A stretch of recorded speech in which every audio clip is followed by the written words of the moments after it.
Hello everyone, my name is RagingRaptor and I welcome you to a new World of Tanks video, and today I want to do some theory crafting. As you probably have seen from my latest World of Tanks video, the 1-to-1, the E50M and the Object 140 got buffed.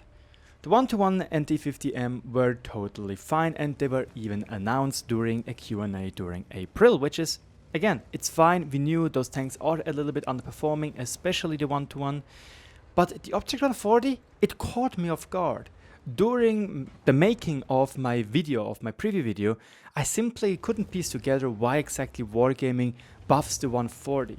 Especially when the T62A, a very successful tank which was serving in a lot of countries, which was built quite a lot of time, was moved to a collector's vehicle and was already arguably the worst of the two, and is now even worse, you know. So that was really weird to me, especially if we go to Wargaming's text about the tank. They say the Object 140 is essentially a well-balanced vehicle.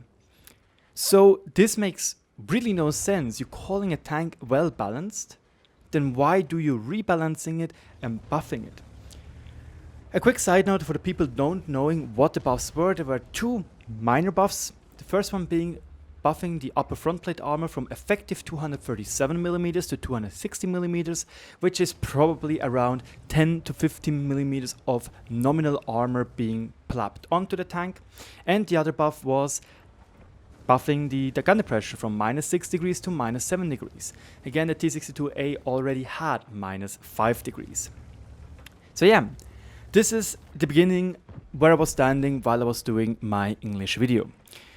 Also, the gameplay you're seeing in the background was during my free marking of the Object 140, so just so you know, it's a little bit, maybe I'll do a comparison or rather commented gameplay of the last game.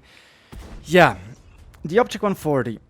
I think now, and this is my hypothesis, that Wargaming buffs the 140 to make it more competitive against the 907.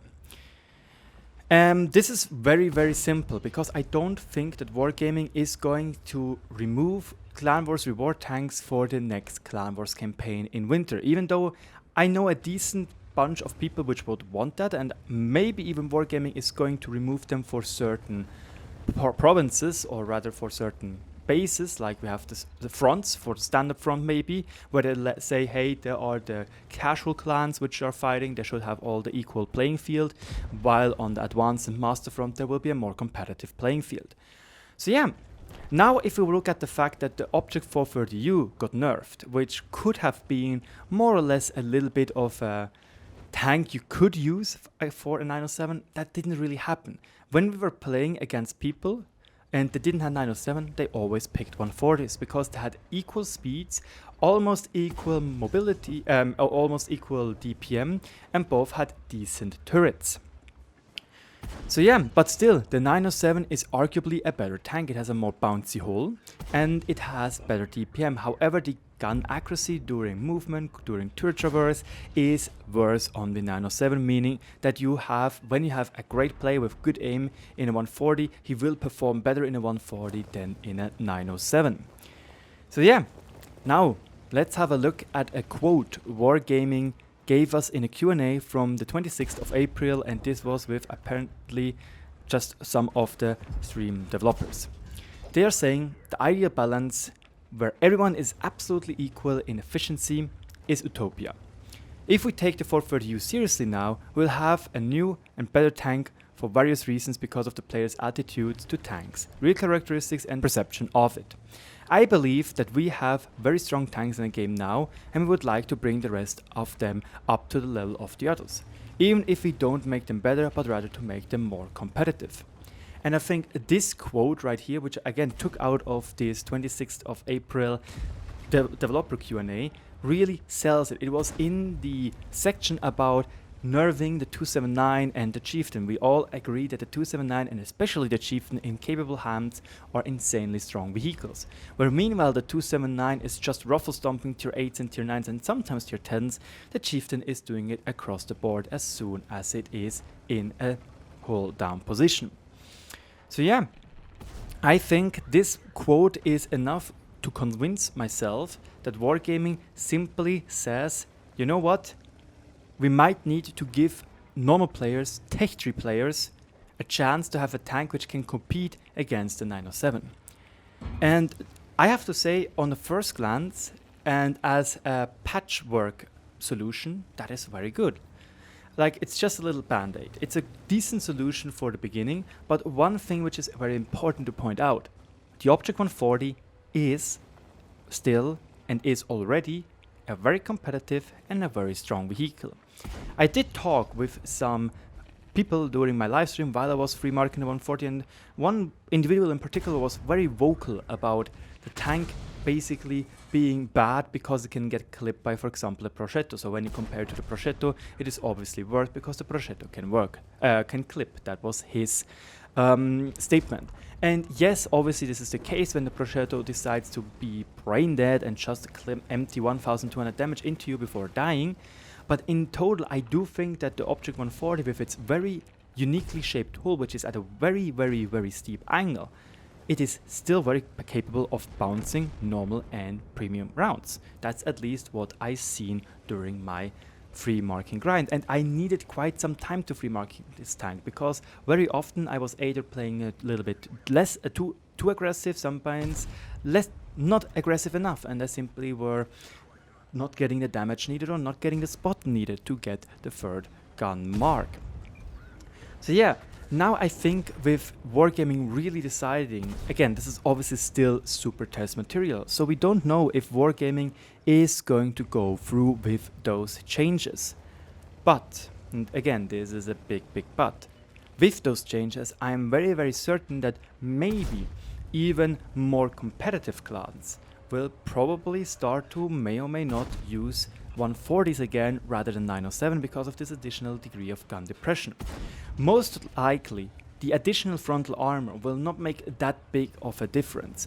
And this is basically my biggest problem I'm having right now with the idea. Yes, it makes sense to buff the 140 to make it more competitive against the 907 and maybe make it fairer against the 907. And here comes the big but. The 140 still has a far weaker hull, has a worse DPM. So in the end, you are now buffing a tank, which is in a competitive scenario makes sense. But in a random scenario, where there is less gold spam obviously, and there are also games where you're, for example, the top tier, tier 8s and tier 9s, they will have quite a lot of trouble to now penetrate a very well played 907, because 7 degrees of gun depression are no joke. I really think that 7 degrees of gun depression is an insane good value for such a pancake of a tank. And as an engineer, I'm very, very certain that there is no way this freaking gun breach has space in that turret. AK, we have the LT432 problem again. So, on the one hand, it makes sense, but on the other hand, you're now leaving or giving us a tank which is still strong and well balanced, even by Wargaming standard, as they said that themselves, into a playing field where we have tanks, for example, like the T62A, which, yes, is a collector's vehicle, and I think this is Wargaming's excuse to not buff it, but you know, it's just very, very bad, and it kind of feels a little bit awkward. 430U gets nerfed. It is now more balanced than other tanks. Still, it has a very, very good turret. Still, it has much better weak spots than many other tier 10 heavy tanks even. But it feels more balanced. And now Wargaming suddenly says, oh yeah, right, we have the 140, now we buff that. Kind of just really doesn't make a lot of sense to me personally. I would have wished for, again, I personally still think Wargaming should nerf reward tanks. Maybe by not a lot, but they should nerf them. It is important to nerf or keep the balance, especially in reward vehicles, because Wargaming explicitly said they can't or they won't nerf premium tanks. Heck, they even buff them with the Progetto, the premium Progetto, which is, in my opinion, something I simply cannot understand, even especially as Wargaming could have reverted those changes. I don't know how their basic framework is, how they say that, for example, this and that tank can and cannot use, for example, an auto rammer, but I'm pretty sure that when, for example, it's basically something like an Excel sheet, they could have just said for the premium prosciutto can use rammer instead of a false yes or a 1 instead of a 0, or if they were making something like a loop, they could have said that everything except for the prosciutto can use the rammer thing. Anyway, guys, that is my personal take on the Object 140 buffs and maybe the idea behind it. Again, I am obviously just talking from my personal views. There is nothing official about that. Let me know in the comment section below what you think about those buffs. Do you think they are necessary? And do you think that Wargaming does really have in mind to make it more competitive against the 140, against the 907, to be more fair in Clan Wars games? My name is RagingRaptor. Thank you so much for watching, and as always, good luck on the battlefield, and I'll see you around.